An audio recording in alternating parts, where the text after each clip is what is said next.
but you gon' be counting blessings. And I know that for certain. Keep on working, open curtains, haters swerving, cause they ain't ready for your final version. Whoa. I'm never gonna give up, fall down, I just gotta get up, yeah. Cause this is my road, lights, camera, action, I'm ready to go. I'm never gonna give up, fall down, I just gotta get up, yeah. Yeah, this is my road, lights, camera, action, I'm ready to go.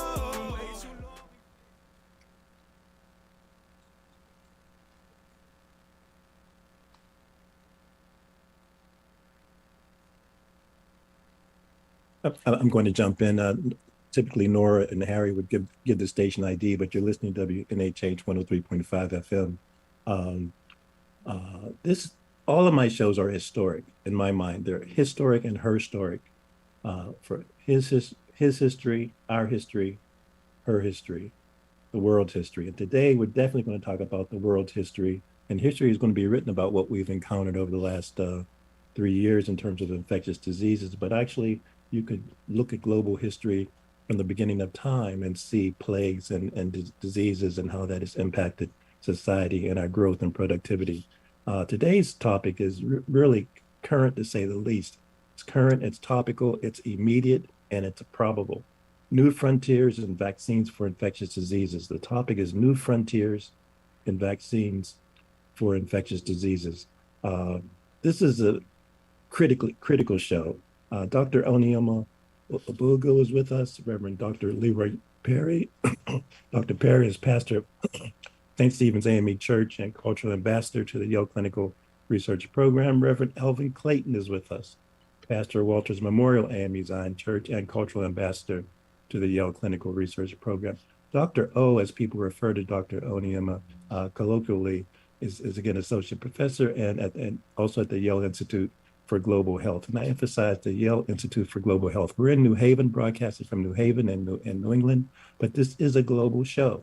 As many of you might know, Dr. O is also a renowned researcher and lead on multiple investigational, therapeutic, and preventative clinical trials for not only COVID-19, but as well as the Pfizer, BioNTech, and GSK's Sanofi COVID-19 vaccine trials. So yes, people have been boosted, people have taken shots, but we have miles to go before we sleep, everybody. Dr. O is here to tell us about what these miles to go mean so we can live our miles to go in a fruitful and healthful and prosperous fashion. Welcome, everybody. How's everybody doing this morning? Doing well. Good. Dr. O, tell us a little bit about what you do and what is your work at Yale. And I know we haven't had a chance to read your biography yet, and I know you're going to write your book, and we only have 55 minutes, but tell us a little bit about what you do and what your work that is involved with at Yale. And we're going to drill down and talk collaboratively about vaccines and prevention and boosters and flu, et cetera, et cetera. Yeah, thank you, Tom, for having me again on this show, and great to see Reverend Perry and Clayton, who have become my friends, over these past few years and have been a great addition to both my personal and professional life. So I'm an infectious disease doctor. I did my fellowship training, which is my specialty training in infectious disease at Yale. And early on in my subspecialty training, beyond just being an infectious disease physician, I'd always been interested in how I could leverage the work and skills and expertise I developed to truly make an impact. I mean, that sounds a little generic because that's what, hopefully every physician, whose heart is in the right place wants to do. But I think you feel even more blessed when you have the opportunities to do so. And so one of the areas that really fascinated me was in the area of therapeutics and prevention. Like they say, an ounce of prevention is worth a pound of cure, right? Something like that, right? So, I've been focused mostly on viral infections. When you think about the history of man, and the type of infections that cause the greatest amount of morbidity and mortality, I think if you look through the annals of history, you see that viral infections, right? So you guys can think back historically to the Spanish flu, for example, right, that killed a lot of people, ravaged the populations. And there had always been the predictions that if we wanted to think about plague, that was going to ravage the world, it would be some kind of a viral infection that was transmitted through a respiratory route. And so it's interesting that some of those great fears that we have essentially played out with the COVID-19 pandemic, and even other contemporary things like Ebola, which comes and goes, the monkeypox vaccine. These are all viruses that we're contemporarily dealing with. And interestingly, these all emerged from animal reservoirs, which go to, talk about the human interaction with our environment and how that's, introducing new conditions, both now, and we think that will be the pathway in the future. So I got interested in a lot of these things, and so I got involved with clinical trials, which is really that scientific, rigorous way to assess whether therapies work, whether vaccines work, and then also to lead them on the path of getting regulatory approval. And regulatory approval means being assessed by, again, regulators like the FDA are in the business of assessing therapy, who review the data that we send in from the clinical trials and then make an assessment if a vaccine or a therapeutic is safe for the public, which leads to authorization which is a special arrangement in times of pandemics when you need an immediate release of therapeutics and vaccines because it's urgent, even pre-approval. So it's kind of a pandemic mechanism, right, to make these things available. And so I've been doing clinical trials. I focus mostly on HIV, a disease that we all know disproportionately affects ethnic racial minorities, but it's a global disease, like Tom rightly mentioned, right? It ravages 2/3 of adult HIVs in sub-Saharan Africa. 90% of pediatric HIV is in sub-Saharan Africa. So it's also given me the opportunity not just to work in the US, but also to work internationally, addressing what I consider to be the key public health threats. So I'm currently an associate professor at Yale. I'm a teacher. I teach medical students and infectious disease fellows and residents. I'm a researcher. I do the clinical trials, but I love being a clinician too. So I provide care to my HIV patients, 2 or 3 times a week when I have time, and also see sick patients on the ward. So I'm really excited that I have a career that allows me to, the bits and pieces of things I really like to do. And it's just been an amazing journey so far with all the contemporary viral challenges that we have. And we're going to drill down in terms of some of the details and the rollout and the methodology and how people can be involved with the trials. But I wanted to bring in really quickly Reverend Clayton and Reverend Perry, in the sense that Dr. O, you're doing a fantastic job of communicating the information. You've been on various radio shows and national networks, but still it seems that people need to boots on the ground. So Reverend Perry and Reverend Clayton are really folks that represent boots on the ground, that disseminating the information. Even if not apostles, they're certainly disciples of the information. I just wondered, Reverend Perry, if you wanted to comment on how has Dr. O even found time to get married?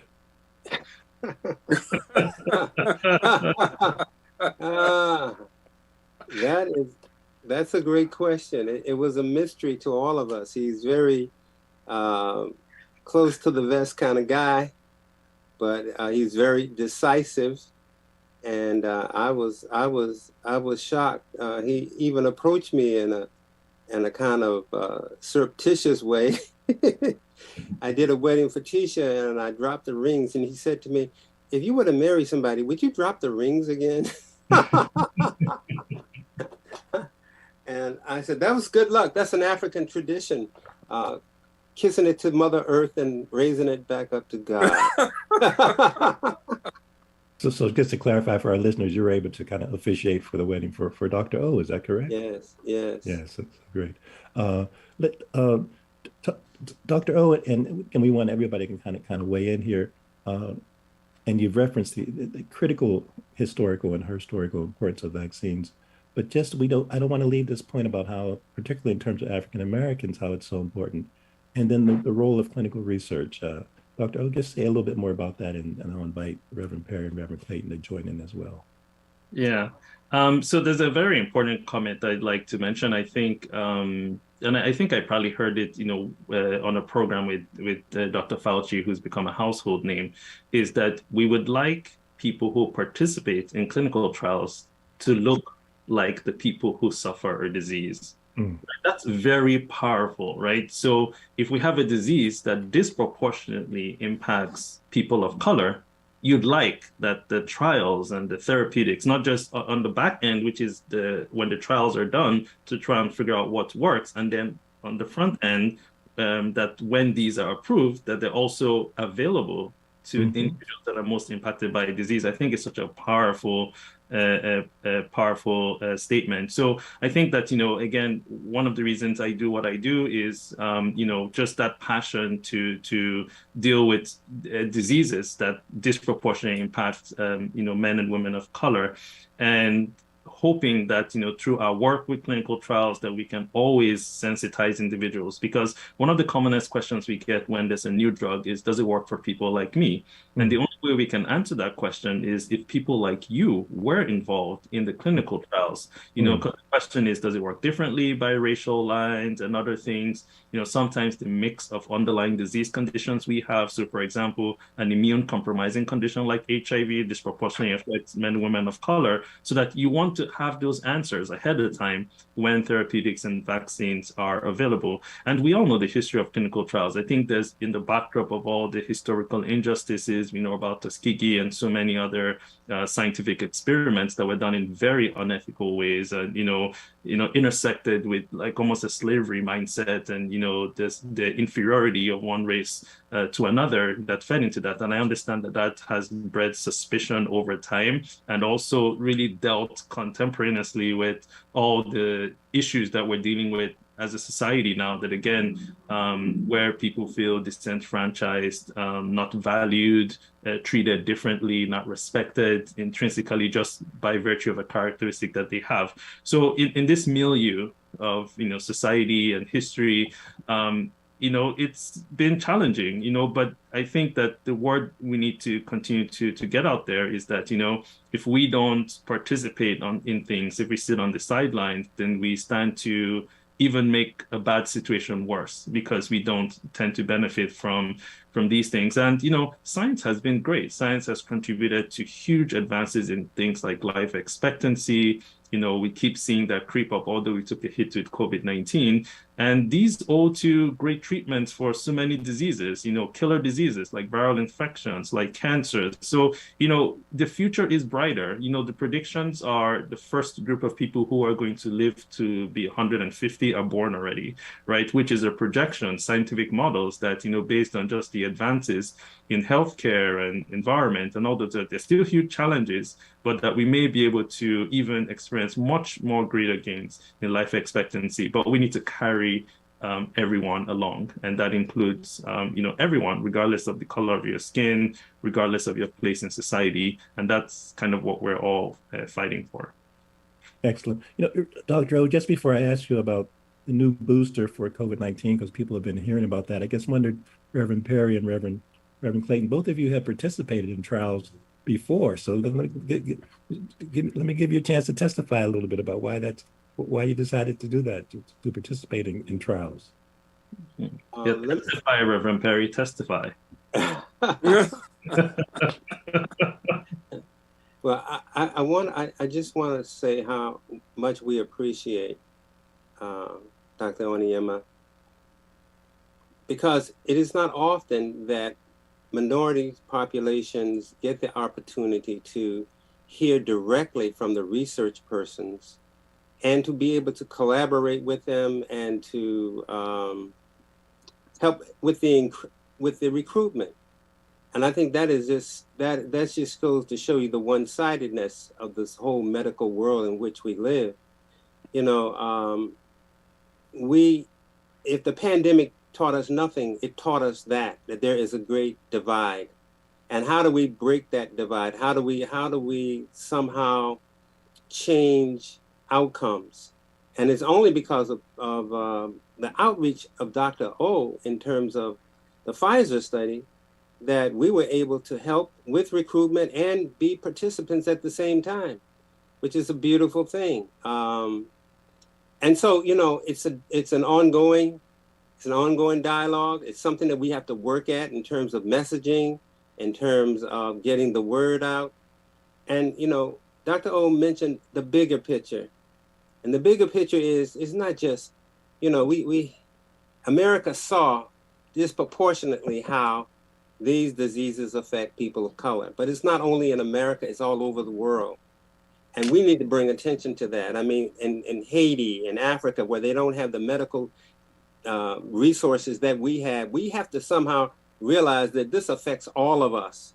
And so it just can't be here in New Haven or in America, but we have to look at this in a worldwide way and do the best that we can to give the information, the knowledge, and the resources if we're going to really benefit humanity. Reverend Clayton? Yes, sir. First of all, I became part of the COVID study because we understand from being a cultural ambassadors that you need people from every ethnic group to be a part of the studies in order for them to work properly for us and for others as well. And doing that, it opened up a door for other members of my family, members of the church, because they saw that we were willing to be a part of this study.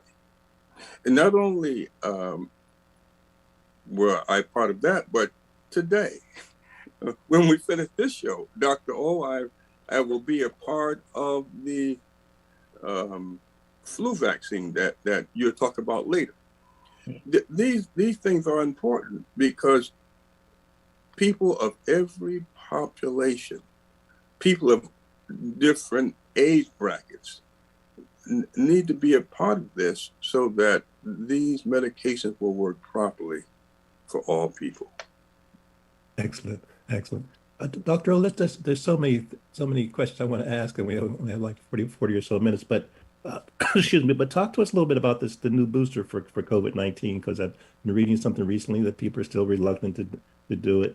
But I was just curious, what questions would you recommend that people ask when scheduling for the booster, if they have not already had the COVID-19 infection? So bring us up to date about, again, we're not out of the woods yet.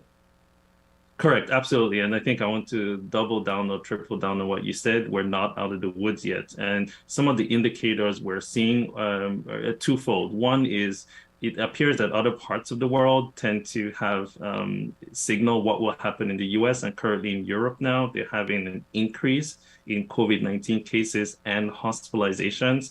And as goes Europe, tends to go US a couple of months later. And so I think, and then also one of the ways that they assess for just the community prevalence of disease is looking at wastewater surveillance, how much virus is in the wastewater that's collected from households and communities and pulled together. Some of that suggests that there's an uptick in the virus.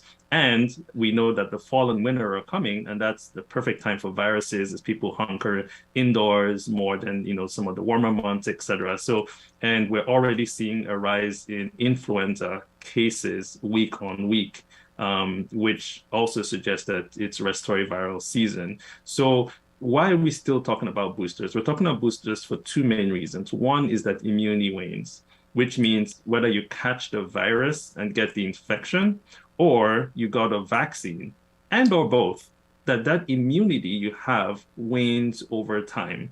And with COVID-19, it appears it wanes pretty significantly. The second other issue is even beyond waning immunity or immunity decreasing over time is that the virus is smart. And so the virus has evolved over time to find a way to evade or dodge the immune responses that we generate either from infection or vaccines. And that has played out in terms of new variants emerging over time. And as each new variant hits, it's more immune evasive. For now, the virus also learned how to become more transmissible. So you package together immune evasiveness, you package together increased transmissibility, and that's what's driven the waves of infection.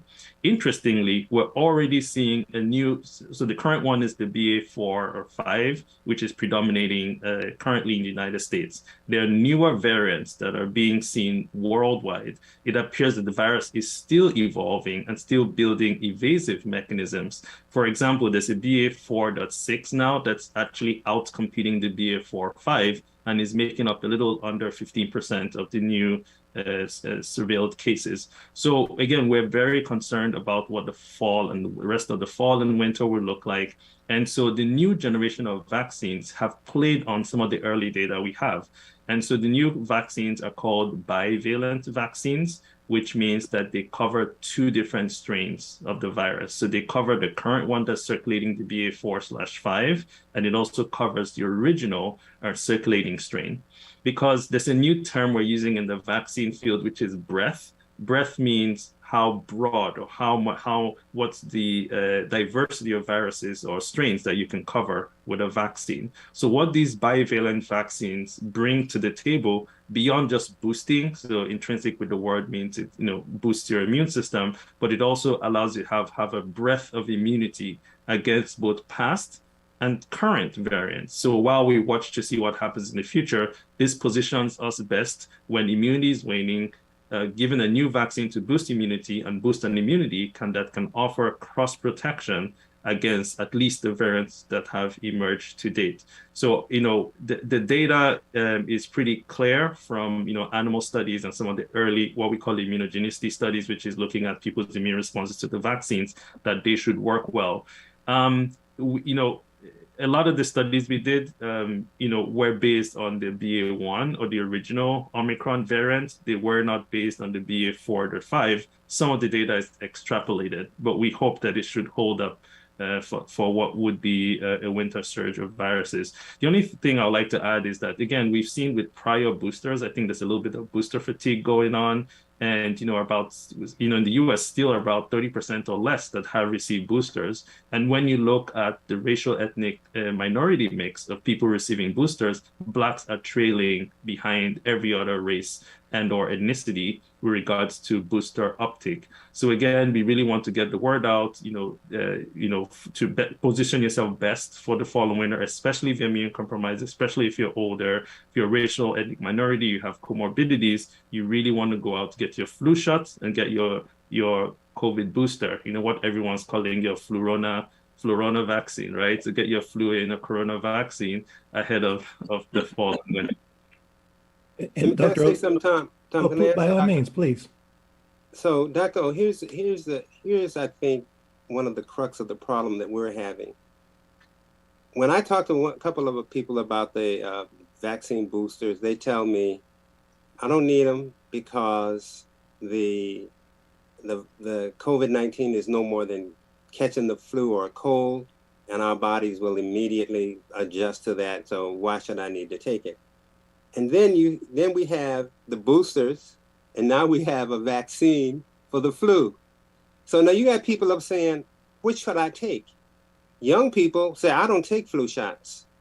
Elderly people say, I take flu shots, but now you're telling me I need to take a flu shot and I need to take a booster. I think eventually there's going to be some kind of vaccine that will handle both of them, which will help solve part of this problem. But where we are right now, what should be our message to the young people with regards to taking the shot? And what should our message be to the seniors? And I know the comorbidity, and I know that many people don't realize that people die from the flu and die from COVID.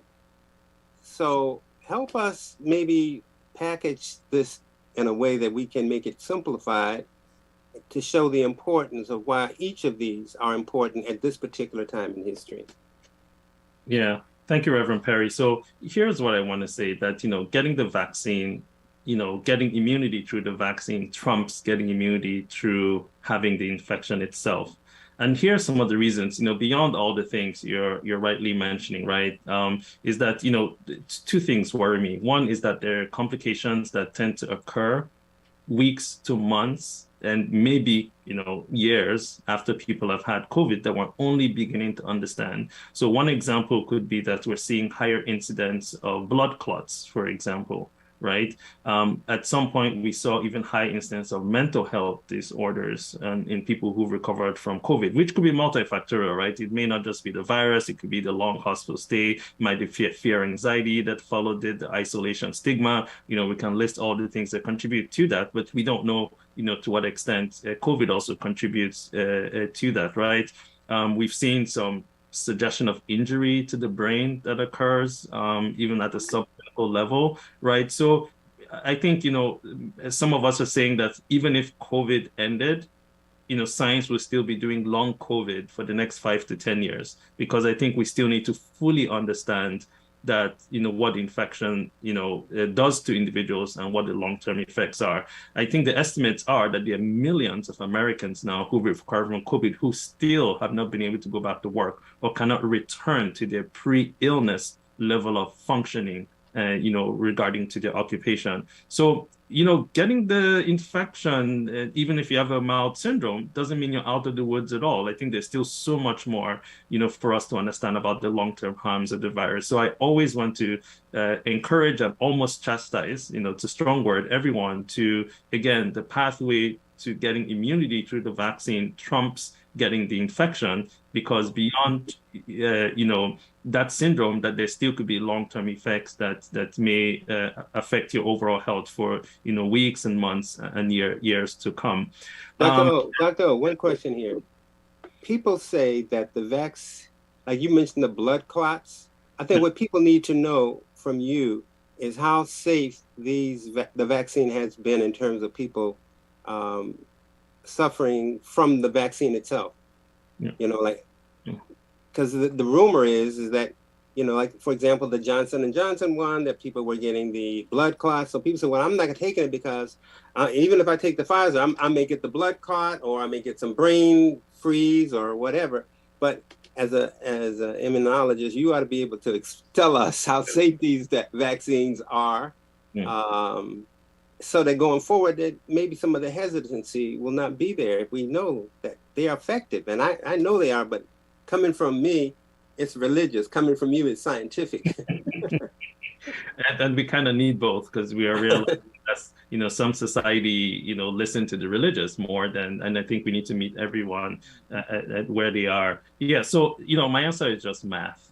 Right. If you look at the frequency of side effects or adverse events with the vaccines, they're orders of magnitude lower than the rates that occur in individuals that have COVID-19. So 2 examples I'll give is, if you look at the blood clots, right, or clotting issues that follow either having COVID or the vaccine, there's way more, by many-fold, higher risk of having a blood clot when you get COVID than if you get the vaccine. And some of these incidents are like in the 1 to double digits per 1 million doses. That's how infrequent they are. And that's having the event, and many of them are not necessarily lethal or have like significant effects. So my answer is always very simple. Your chance of getting those things that you cite against the vaccine, including things like pericarditis, etc., are higher with the infection than they are with getting the vaccine. So even just at face value with the numbers game, the math, pretty clearly the vaccines, getting immunity through the vaccines does you so much better than getting, the infection themselves. And, again, I just want to remark how, one of the reasons, and we'll talk about this in the, I guess, later parts of the segment, why mRNA vaccines are really going to be the wave of the future, is that we've seen how, in spite of us getting these vaccines, studied in a relatively short time, again, without shortchanging, scientific rigor, we've seen how amazingly, incredibly safe they are. Now we're talking about 2nd doses, 3rd doses, and 4th doses, and people are tolerating these things well. I always say that even those of us involved in the trials, if we had a best guess of what the vaccine safety should have been, it's gone better than even what we could have expected. So I think that, some of those fears around safety side effects, I think that we've built, 2 years of real world data. It looks exactly like what we saw in the clinical trials, which, came before they became available in the public. And so, again, that's why I always like to remind people historically. It's funny how if you look at newspaper clippings of what people said when the oral polio vaccine became available, you can superimpose those newspaper headlines with a lot of things we're going through. There's always that reluctance for something new, even if it's at work, there's the watch and wait, watch and see kind of approach. But I think that that's past. And then, in a naughty way, I also want to remind people, because there was a lot of disinformation around the COVID-19 vaccine early on. So I want you to go back to those Twitter sources, those, public people who discredited the vaccine and called it the mark of the beast, and, blacklist them, right? Get them off your Twitter feed, right? Because you've now seen that all the fear and, mongering didn't really, pan out, 2 years, 2.5 years into the vaccines become available. So I think we need to think about credible sources, and credible sources are not just us in the medical community, but also people like Reverend Perry and Clayton, who have front row seats to the work that we do, are respected and have gravitas and credibility with the people that you intersect with. I mean, we all need to get, the message out, and hopefully that does that.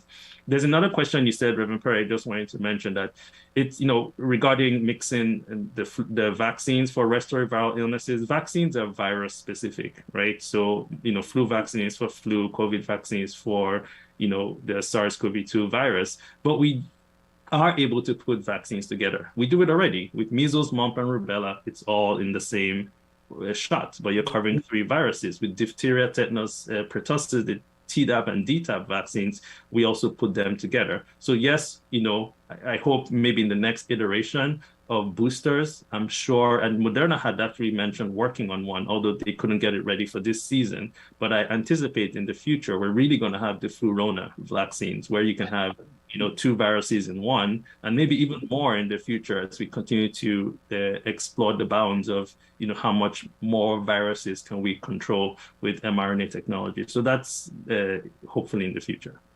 And Dr. O, we have about 15 or so minutes, but I definitely want you to touch upon, if you would, the mRNA. You mentioned that, and then we want to talk about your research and how people can be involved, and also about flu in terms of children. But share with us about because again, I said this on previous shows, you are in the history, the medical history books, the sociology history books. You are already a history maker. But tell us about mRNA. And you're involved and how exciting that should be for the regular consumer.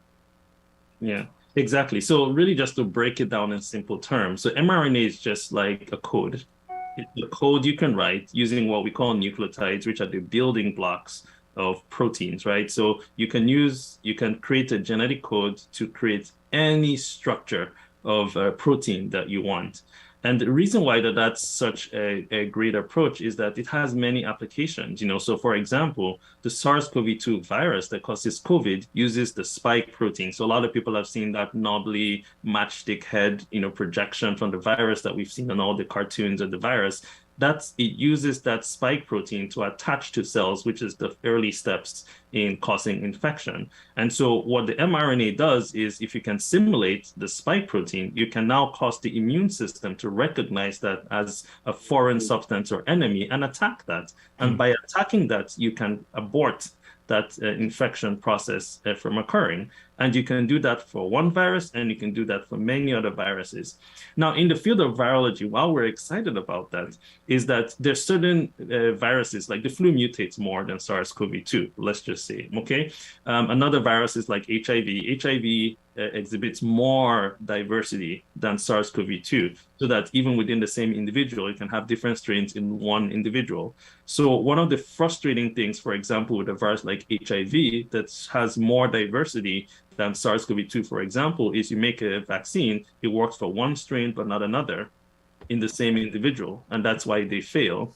But for the first time with mRNA technology, we can include genetic codes for 3 different constructs, 4 different constructs, 5 different constructs, right? So that we can potentially outsmart difficult to eradicate viruses by creating different constructs that should be able to cover the breadth or the diversity of viruses that can be there.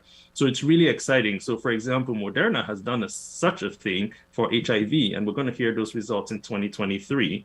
where they've created different mRNA constructs for HIV and want to do the first thing, which is look at safety. And of course, we'll look into, at least the immunogenicity. Are they getting the right antibody responses to these? So, and because mRNA is so easy to produce, I've been saying that, in the flu season, you try to predict which strains are going to be circulating and you create a vaccine ahead of time to give it. But sometimes we miss it. And sometimes the efficacy of the flu vaccine can be as low from 1 year, 15, 16%, and maybe in the best years as high as 70, 80%. But it depends on how well the strain matches the vaccine. Now, if you can produce a vaccine so much easier, like mRNA technology, you can imagine a scenario where, for example, in this flu season, if the bivalent, if the flu vaccines we're giving don't work, we can even reconstruct the flu vaccine within the same season and be able to respond much more timely to viruses that mutate. So the applications there are just amazing. Another exciting application for mRNA is in cancer treatment. So many times, cancer cells are abnormal from the body cells in some ways, in that they produce certain proteins, what they call new antigens or neoantigens, right? And so mRNA can then allow you, especially if you know the tumor biology, so what are the tumor characteristics, what are the antigens that it expresses that are abnormal or different from the body's own cells, you can then create an mRNA vaccine that can then produce that protein of interest. And what it does is that it's targeted to the immune system, so that all of a sudden you can make a person's immune system fight their own cancer or tumor cells, right? And the interesting thing is, we think of, and this is something I learned from someone that I thought is something I always wanted to share, is we think of cancer based on organs, prostate cancer, breast cancer, testicular cancer, colon cancer. But in the field of oncology, they're finding that many of these cancers share similar tumor characteristics, such that one treatment can actually have efficacy for a diversity of cancers because they share the same biology. So the field is moving for, let's not look for how to treat just breast cancer, let's, just identify whatever target it is, and it may work for certain people with thyroid cancer, with breast cancer, with skin cancer. It's just incredible, so that you're no longer seeing cancer as an organ disease, but you're seeing it as, a biologic disease that can be targeted with a different kind of therapy, so that you can have one therapy that works for many different kinds of cancers if they share, some of the same tumor biology. So, again, lots of early studies have begun to look at things like head and neck cancers, and some of the, early studies are promising. And I always tell everyone, stay tuned. The next 5 to 10 years, I think mRNA is going to introduce huge revolutions in infectious disease and cancer treatments. James, Dr. O. we have about 15 minutes. Let's just kind of weigh in questions that you might have on your mind. Reverend Clayton? Yes. Dr. O, were you saying that with this mRNA technology that things like cancer or monkeypox could be prevented if this technology is used? Yeah, so is that where we're heading? Yeah, so for viral infections, we're talking about prevention, right? So if we know how exactly to disrupt or stop or halt or diminish the way a virus can cause an infection, or just replicate or make copies of itself, we can prevent those infections. Now, for cancer, for now, the treatment, it's on the treatment end rather than prevention. But the point is that if you are able to identify unique, proteins that, tumor cells produce that are not, because you don't want to rev up the immune system and it destroys the body cells, right? You want something that distinguishes the cancer cell from the body cell, so that when you target that, the immune system attacks just the cancer cells without attacking the body. So this is the future of personalized medicine. And I think oncology are taking as a field, are taking huge steps in that regard, so that people can actually now receive treatments. In fact, there's almost a science fiction approach here, where if someone has a cancer, they can do the tumor biology, see what antigen it expresses, and create an mRNA vaccine specific for that tumor, right? So you can do the tumor biology, know the antigens, create an mRNA vaccine specific for that, and then give it to the person to help them, treat their cancer. And I think that that's just That's amazing personalized medicine. And mRNA technology is one of the ways to be able to achieve that. Dr. O, one quick question. In the book, The Emperor of All Maladies, toward the end of the book, they talked about this genetic engineering. So they said that your antibodies could not, at a point, couldn't see the cancer cells. So what they could do is they could take a gene and alter it so that when it's put back, your antibodies would see the cancer cells and then be able to fight them. And I thought that was just phenomenal. So what you're saying, is that the kind of same thing that's going on, or is just something even more modernistic than I'm thinking? No, Rev, sometimes I wonder who's the scientist and who's the reverend, right? But I think you're right. So that's, so selecting the target for the tumor cells, I think is where the work is, right? Because you are right? So some cancers actually result from, failure of the immune surveillance system, right? There's very clearly like immune surveillance things don't function well, then you're predisposed to certain cancers. And one of the breakthroughs in treatments have been what they call immune checkpoint inhibitors, right? That have already shown some promise, suggesting that that's a viable pathway again. So it's identifying what part of this tumor cell distinguishes from human cells and what's a good thing to target that can mark them for destruction by immune system. So that's really the application here. And I think that's what you're alluding to. And Jens, I want to kind of jump in if I could, but Doctor, I do definitely want you to share with us how folks can participate in your trials, because the underpinning of what you've been discussing since we came on air is the fact that we are discovering, and for this discovery, there's an opportunity for us to participate in this discovery. But before I ask you to answer that question, tell us about. I want to go back to the vaccines that are available for this upcoming flu season.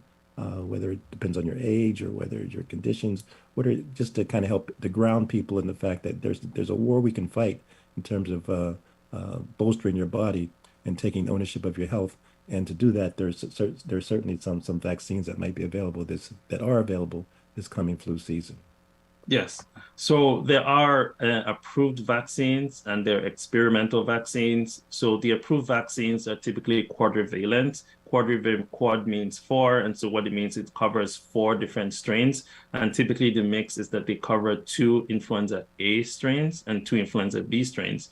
Majority of influenza infections, at least in this part of the Northern Hemisphere, are by influenza A. So everyone, there are many approved quadrivalent vaccines out there for people to take. And then on our end, we are doing a clinical trial involving messenger RNA, the same technology for the COVID vaccine that we made. This now is for influenza, and it's also quadrivalent. It's mRNA that encodes for influenza, 2 influenza A strains, as well as 2 influenza B strains.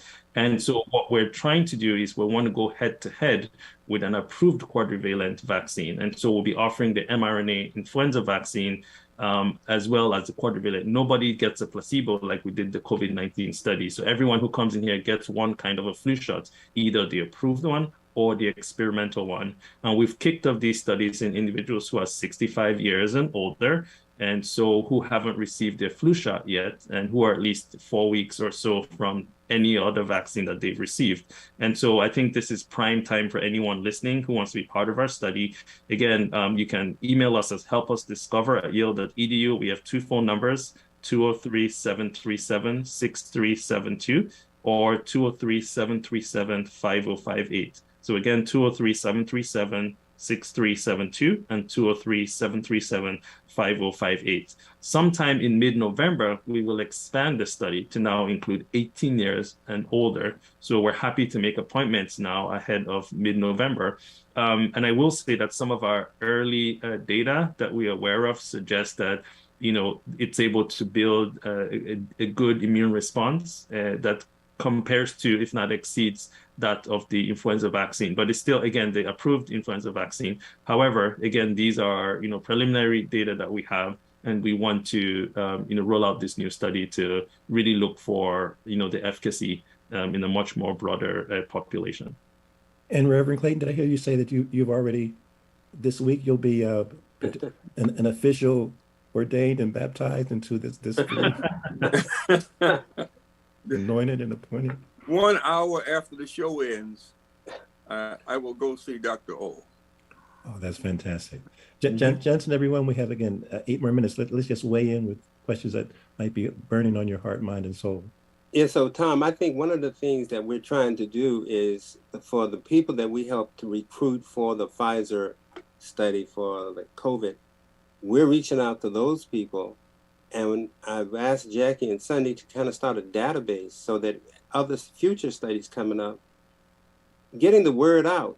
And if people have already been in the study and it's been successful for them, it's easier for them. And then these people become our poster child for the study, because they can say, look at me, I'm 65, I'm 70, and I did the study, and I didn't get the flu, or it worked well for me. That kept me out of the hospital. So I think that this is one of the avenues that we might use going forward in terms of our recruitment in the community as YCCI ambassadors. And so we're going to spend some time on that. And one of the other things that I was thinking about, and I mentioned to Jackie and Sunday today, is how can we get the young ambassadors fired up about messaging and getting involved in the flu vaccine? So one of the things we're going to do is we're going to work on that. Can we get them to do flyers? Can we get them to, I don't know, when it's open, when the trials will open for them, can we recruit them within our body? And I think that's going to be a larger message for us. If we can succeed here, then we can succeed in a broader audience. And I think that that's what makes our program, Cultural Ambassador, such a definitive and awesome program. It definitely is. 4 more minutes, Dr. O. I just want to ask perhaps my last question, and I give time for everybody else. But in terms of youth and children and the new booster, the New Haven school system, just 3 weeks ago, there were a significant number of parents whose children didn't even have the basic immunizations. So they were not even going to be able to go to school if they didn't. I think it was like by September 30th, there was a deadline. There was over 1,000 plus families and young people that had not even had the basic immunizations to go to school. So I guess I'm curious if you want to kind of share a little bit about the recent guidance about children and the need for boosters, immunizations, obviously, but obviously this booster as well. Yeah. So the current recommendation is at least for individuals 12 years and above to get the bivalent boosters, as long as you're 2 months out from anything. So 2 months out from your primary series, 2 months out from your first booster, for example. For people 12 to 16 also were eligible for a booster a couple of months ago. So 2 months out from whatever you got, you should get the bivalent booster if you're 12 years and above. Only the Pfizer vaccine is authorized, the bivalent, for 12 through age 17. And then Pfizer to Moderna are approved from age 18 and above. So just pay attention that 12 to 17, only the Pfizer vaccine is authorized for that group. But then 18 years and you could get either the Moderna or Pfizer, and both of them work quite well. Those are the current recommendations. We are currently in the Pfizer trials conducting trials in younger kids less than age 12, and we would be doing some studies in kids 6 months through less than 5 years. We're thinking the start date might be about January to look at the bivalent vaccine, both as a booster and also potentially a primary series, right? So that's people even starting out with the bivalent, not just getting as a booster. So we will be generating some of the data for younger kids. We have already submitted to FDA for kids 5 through 11. I think the FDA should probably make a decision in it this October to allow it drop from 12 through age 5, so again, to have, younger kids to be protected. We saw, and history should be our teacher, right? We saw when older people had taken up vaccines and there were no vaccines available for kids, at some point, 2/3 or higher of infections were occurring in people under the age of 18. So we see that the virus easily shifts demographics depending on vaccine coverage. So I worry that as these younger kids' immunity wanes from their vaccines that they got a while ago, that they could again become vulnerable. However, I will say it appears that children appear to enjoy, from our longitudinal data, a little bit longer protection from the vaccines than older individuals. So for example, I wouldn't recommend a second booster for anyone under 18 because we just don't have that data as of this point, maybe for older individuals. But I think going into the fall, everyone should get a bivalent booster. Again, everyone should be reminded that we're only still beginning to learn some of the long-term issues concerning COVID. And remember, our kids are different. Many of us are adults, we're older, having a struggle at this age of our lives, maybe 10 years, 20 years, whatever, God has given us left in our lives. But for kids, they're just beginning their lives. And if they have a long-term complication, it's for the rest of their lives. And so I think we should do well to try to make sure that our kids have the right kind of coverage they need moving into a season where they could be vulnerable to infection. Gents, we have about 60 more seconds. Reverend Perry, Reverend Clayton. No, I think what Dr. O just said is so important, because that's what we learned. We learned that the people who got the vaccine, their kids came home from school, bam, and everybody in the house who didn't get it got COVID. We got to make this a family affair. We got to really make sure that everybody in the family is aware of how important these vaccines are. And we spoke earlier when we were growing up, our parents just, when the vaccine came out, we didn't have a choice. Polio, they gave us the vaccine. Flu, whatever it was, we took it, and we're healthier for it. And I don't know what's going on with this particular era and generation we're in now, but we've really got to go back to understanding the history of how important these vaccines are, and the effort and the work of the scientists to bring us to where we are in one of the greatest nations of the world. And we have people who yet won't take the vaccine. That's just ridiculous. Reverend Clayton, and again, the way it works is that the station will play the music, and that means we're being kicked off, but we're going to keep on talking until we get kicked off. Reverend Clayton? Yeah, Tom, thank you for this platform today. And Dr. O, you were tremendous with the information you gave us today is extremely priceless. Thank you so much for sharing with not only us, but our audience as well. Peace to you. And yes. Dr. O, they're looking for an Eddie Murphy lookalike. If you're looking for a second job in the acting industry, to make a few calls. Sure, do it. And I have twins, so there might be two of us. That's right. And Dr. O, I just want to echo what Reverend Clayton has mentioned about you've positioned us for the sobriety and the sobriety, the challenge, but also what can happen if we collectively reach out our arms around one another and realize it's for everyone's benefit across the globe. Thank you so much for what you do 24/7, 365. That's it, everybody. Thank you so much. Thank you. Avoiding myself and feeling what's missing. Better watch the way you going. Better go in the right direction. In the moment you stressing, but you gonna be counting blessings. And I know that for certain. Keep on working, open curtains. Haters swerving, cause they ain't ready for your final version. Whoa. I'm never gonna give up. Fall down, I just gotta get up, yeah. Cause this is my road. Let's camera action.